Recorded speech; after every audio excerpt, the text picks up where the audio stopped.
one of the things that we always want to take away from how we research properties is always, but did y'all have any questions over anything? I have a couple questions. Yeah, go ahead.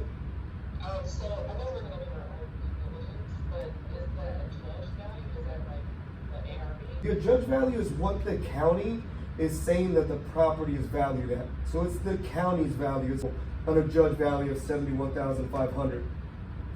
Sometimes this value is what the county had it at 3 years ago. So this type of stuff, like with the zoning, this can be beneficial to us because, you know, as I was saying, if we buy a single family lot, right, and it's in a densely populated area, you know, like Bexar County, Harris County, Dallas, Fort Worth, these counties we're looking in, we can take this single family lot that, let's say, is 5,000 square feet. And the chances are we can rezone it to multifamily because the county is now allowing that, you know, and they're almost just easily allowing these rezonings to multifamily because the cities are wanting us to build more living spaces, have more units in these densely populated areas, right?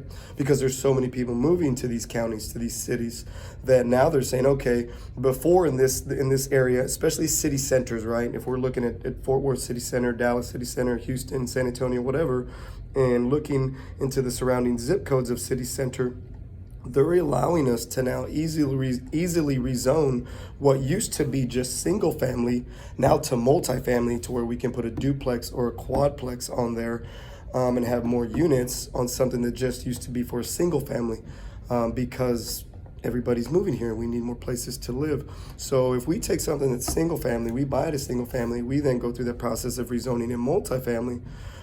We can then sell it to a developer who wants to build something multifamily there, and we just made that piece of land more valuable for us when we want to go to sell it. Or if we decide to build on it, we can now build a duplex there or a quadplex and have multiple doors instead of just one.